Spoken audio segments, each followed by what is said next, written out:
All right, everybody, welcome back to the show. My name is Joshua Velas. I am your host as usual. And yeah, welcome to episode 31 of the show. Obviously, we're going to go into our little bit of side detail before going into topic. But yeah, episode 31. We're already past 30 episodes. We're approaching episode 50 pretty soon. And then, based on how the schedule is going, we might actually hit episode 100 on the 1 year anniversary of the show. So yeah, that'd be pretty cool. And so, yeah, you guys voted on the polls, and now we have the episode topics lined up for you this week. So, obviously, number one voted, I wouldn't say number one, but at least the most voted topic on the poll is obviously going to be today's episode, which is over fiber internet. And obviously, this is something I've been more familiarized with due to the fact that we got fiber internet in the house. But I think there's obviously some misconceptions going on in what is considered fiber internet. And that's what we're going to talk about today. And mainly I want to present the question, is it worth getting, or is it worth it, essentially? That is the question we're going to be asking ourselves today. And I will be doing the best possible way I can to present the information to y'all so you can, come to that decision on your own. But for now, we're going to go into the topic. So what is fiber internet, or more specifically, the way that it's properly referred to as fiber optics? So I'm going to be using obviously one of the AT&T websites that describes what it is exactly, because it lays out the information along with the pros and cons, which I think is a good way to identify, I'd say, in terms of is it worth it for you, is identifying the pros and cons to it. Because obviously not everything is all pros. There's always has to be a downside to something. Clearly, there always is. And that's what we're going to talk about. We're going to present both the pros and cons, and we're going to talk about what it is and how it differentiates from the traditional DSL, which will also explain what that is if you don't know what that is. But yeah, so what is fiber optics? So based on what it says that fiber optic internet is an internet connection that transfers data fully or partially via fiber optic cables. Fiber, in the name, refers to a thin glass wire inside the larger protective cable. Optic refers to the way the type of data is transferred, which is through light, which hence why it's called fiber optic cable, because these are very thin cables made out of glass. You obviously, when you install and things like that, you get what I mean. And the way it describes it is, so an internet connection using fiber optic cables is an internet connection in which data is delivered in light signals via small flexible glass wires. Think about it the speed of light. Obviously I may debate that, but it is moving light. So your fiber optic connection won't deliver data quite that fast because the signal bounces around the wire many times on the way to its destination, but it's still very fast.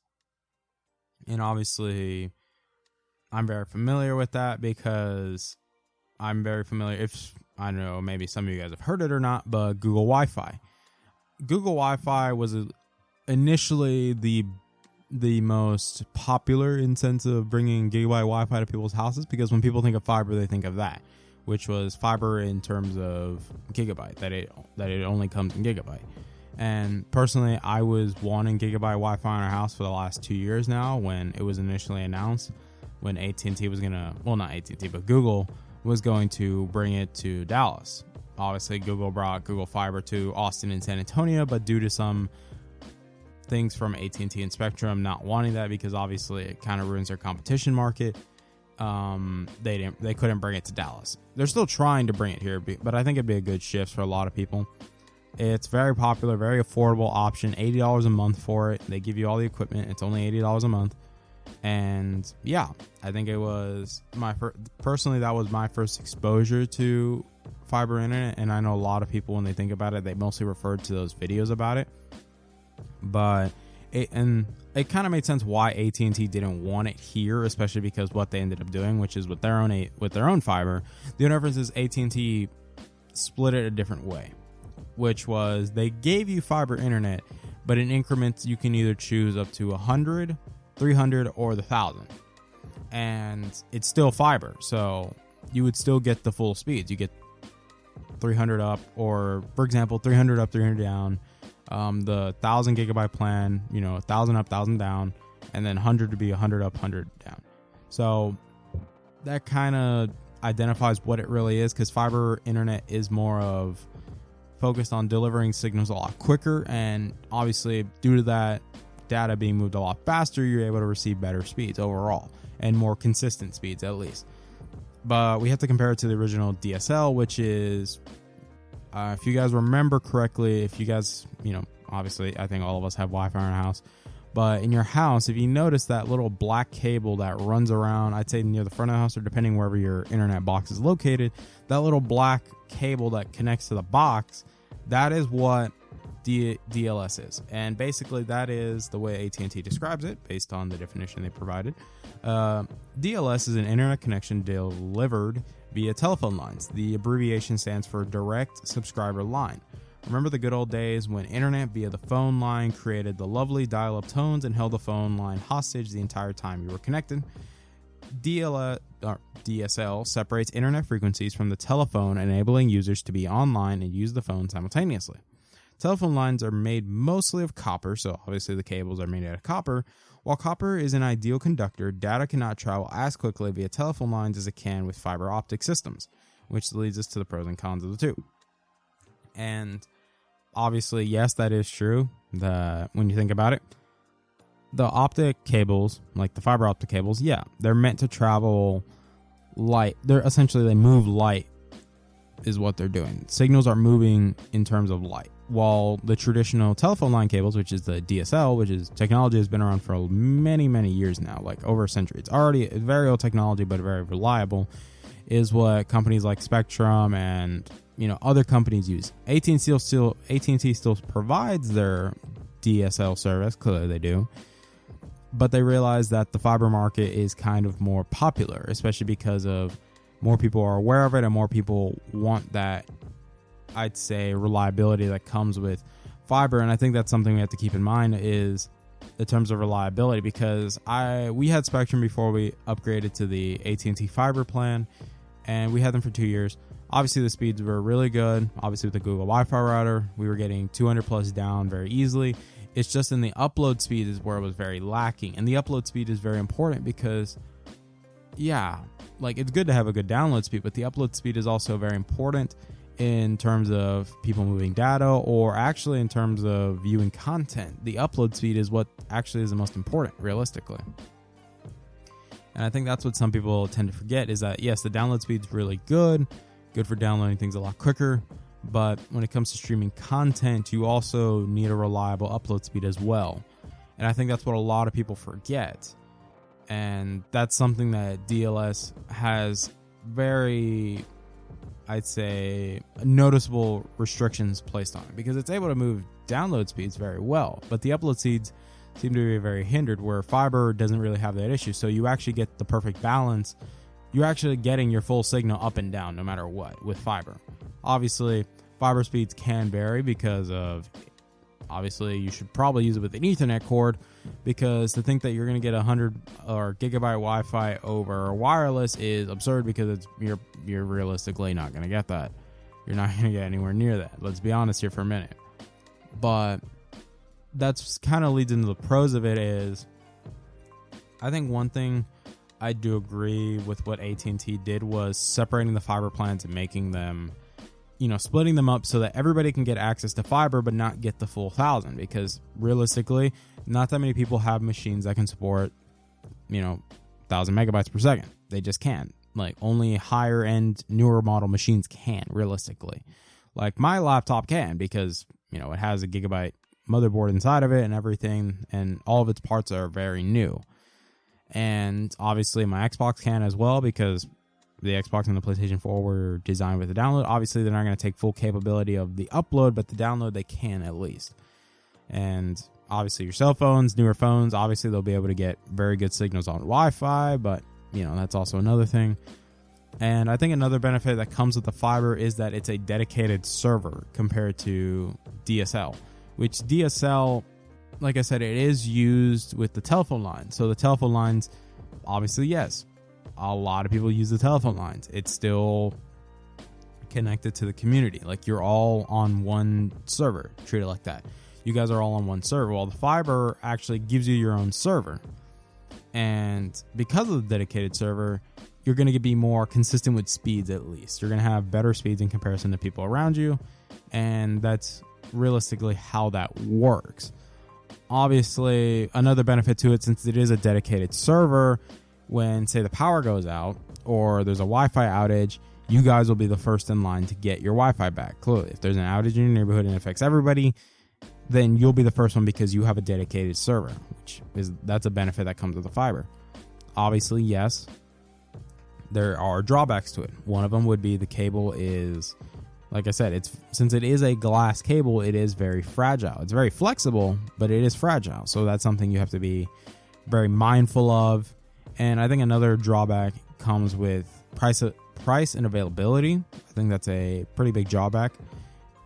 And this is kind of an argument I've had with somebody regarding the whole fiber internet thing, was when we take a look at how fiber internet is in the US and how it is in other countries, we are far behind the competition in terms of other countries. Clearly, we are behind. South Korea has had this fiber internet for I don't know how long now, and obviously, yes, like I will admit, yeah, like South Korea is a much, much smaller country in comparison to the US. Clearly, it is. And I think it makes sense that they were able to distribute the fiber optics a lot easier over there due to the fact that since it is a smaller country, you're able to move or at least place fiber optic cables a lot more easily because it's not as big of a territory compared to the US, clearly. And obviously, because of the availability, it is going to be pretty pricey. I'm not going to lie to you guys. That's one of the main reasons people like the Google Wi-Fi is because it was offering the gigabyte Wi-Fi fiber optic cable for $80 a month, 80 flat, no matter what. And because of that, AT&T's fiber, AT&T with their fiber service didn't want Google there because they know it would butcher their sales completely. Because why would you spend $100 on AT&T's fiber optic internet when you can spend $80 on Google's? And that makes sense why. Obviously, AT&T knew it would gutter their business, but I think they should have came through either way. Obviously, we're not paying $80. We're not paying the $100 a year right now. We're going to be paying $70 a month now because it's a 1-year promotion that they have for it. That it'd be $70 a month, and if you do auto pay and paperless, it's $60 a month actually. So it is cheap, very affordable for the year. But then it goes up to $90, and I think at least in terms of fairness, I think that's at least fair. Like I don't mind paying $60 for the first year and then go up to the $90. I think that's very reasonable and fair for the Wi-Fi you're getting and the service. There are perks to it. Like I do admit, I personally have bad relations with AT&T personally. Me and my mom do.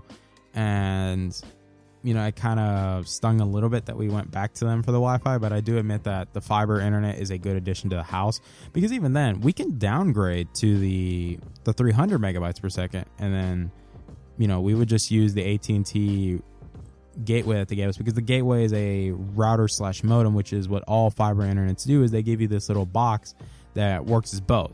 But if you want to use your own router, say like if we want to downgrade to the 300 megabytes per second plan, we would be able to use our Google Wi-Fi router because it supports 300 megabytes plus. So we'd be able to use that and then use the gateway as a modem and just bridge it. So yeah, we would be able to get better signal across the board. But you get my point, is that's kind of one thing people always tell me is the drawback with fiber internet a little bit is also the terms of equipment. Is it's recommended that you use the equipment they give you because it's always going to be better than what you already have on your own. Some people say, you can get a better Wi-Fi router that supports it. And I'm like, yeah, but you also have to spend a lot of money. And they don't charge you more for the router they give you. Like it's already included in the price. They're already charging you a lot anyways, but it's already comes with it. So you're not paying for it. And I think another benefit with the fiber is that it has unlimited, there is no data cap on it. I think that's another benefit. But that's also something we had at Spectrum was with the 200 megabytes down plan, which was the base plan. We also had no data caps either. We didn't have the 1 terabyte. It was actually just unlimited as well. And so that's one thing I think is kind of a drawback is when you downgrade to the AT&T's lower versions of the fiber, you are capped at the 1 terabyte a month. But realistically, you're not going to blow through a terabyte of data in a month. In my opinion, it's physically impossible for a household, realistically, unless if you're somebody like MKBHD who's moving like 8K raw files and things like that. Then yeah, there's no way you're going to use a terabyte of data in terms of Wi-Fi. Like in barely the month of having it, we've used 100. There's no way you're moving that much stuff. So that's something to keep in mind. And I think it comes down to asking ourselves the question now is it worth it? I will make an argument for both. I think, yes, it is worth it for people that, I think in terms of, if you're a huge gamer, then yes, I think this is totally for you. I think because you're mostly going to game anyways on Ethernet, so you're going to get great ping. Like, I'm playing Rainbow like at 11 ping, actually 9 ping actually. It starts at 11 when you load up, but then when you get into a game, it's like 9 ping. So it's really good. So you're going to get really good speeds and everything, downloading data, moving a thing. Obviously, depending on the application you use on PC or if you game on Xbox and things like that. On PC, it is a little bit wonky due to the fact that not many apps support it. Like Steam does not support Gigabyte Wi-Fi. Their servers don't for some reason. So it will down things a little bit quicker, but for some reason, Steam is a little bit derpy. Obviously, on the Xbox, it works great. You can download like Halo 5 Guardians, which is like a 100 gigabyte game in less than, I think it's like 5-10 minutes. Obviously, for people that like streaming a lot of content in their home, I think is a great addition for you guys. But I think for average consumers, I don't think Gigabyte Wi-Fi is good for you. And here's why. If you're somebody that doesn't really stream a lot or doesn't stream a lot of content, you don't have streaming cable, you don't have, say, you're not doing work from home really, it's just more of just a Wi-Fi for the house. I think fiber is still good for the house. I think it's great, but I don't think that the 1,000 megabytes is for you. Realistically, I don't. I think you're better off capped at the 100 megabytes per second or the 300 if you really want to. And I think that'd be perfectly fine for households. I just think, yeah, I would personally just buy a Google Wi-Fi router or wait, because the Google Wi-Fi router is already about a year, is already pretty old now. And I think when they show up the next Pixels, they're probably going to show off a new refined version of the Google Wi-Fi router, updated hardware and stuff. So I would wait for that. I think that's a good place to wait, because I think, yeah, like a newer Google Wi-Fi router would be great. Updated firmware and things like that. I think great addition. I love the Google Wi-Fi routers. I think personally they're a really great mesh system. I love the software that comes with them. Really great. It does what it's supposed to do. Obviously, I wish they would put more Ethernet ports on them, because that'd be lovely, but you get the point. But I think fiber internet in general, not just because when I talk about fiber internet, I'm not referring to just the 1,000, which is the one that Google does, the gigabyte Wi-Fi. Fiber internet, I think as a whole, is a step in the right direction that we need to go in, especially because, yes, as we move closer towards an age that relies heavily on the internet and people want better signals, yes, I think this is a good move. I think it was a smart idea for AT&T to invest a lot of money into building their fiber optic network and expand it pretty quickly too. But I think in terms of availability and pricing, I think we're still behind. Like, obviously, I understand that it does take time to make these things available in the U.S. market because, like I said, the U.S. market is a very big market. There are many states, and, you know, it's a lot of territory to cover. So I think we're going the step in the right direction. I still think the whole thing with Google being shut out of Dallas because of AT&T was a bad call. I think AT&T needed it because it's good competition, and, you know, that's how I put it. I think it's great competition for people that don't have the availability of AT&T in their area if they still want fiber internet. I think the Google one was great. Like, obviously, yes, I understand AT&T's headquarters is in Dallas, which makes sense. They kind of want to keep everything with them. Makes sense. Obviously, AT&T's customer service is still a little bit lacking because it's still rated above average. It still is. It's just sometimes it can still be derpy. And my opinion is fiber is a step in the right direction, and I think that you guys should consider it as an option. I think you will see the difference very notably. But I will say, keep in mind that if you want the 1,000 megabytes, make sure that you have equipment that can handle it and that you're only running it on Ethernet, because you're not going to get those speeds on Wi-Fi. Like, we're possibly considering after the 1 year, we'll probably downgrade to 300, and because, like I said, realistically, I'm the only one in the house that has equipment that can handle the full 1,000. But that's because I'm running a high-end gaming PC, and then also a lot of my tech is more modern. my phone's not modern. My iPad is. By the way, I got the new iPad Pro this this week, or last week.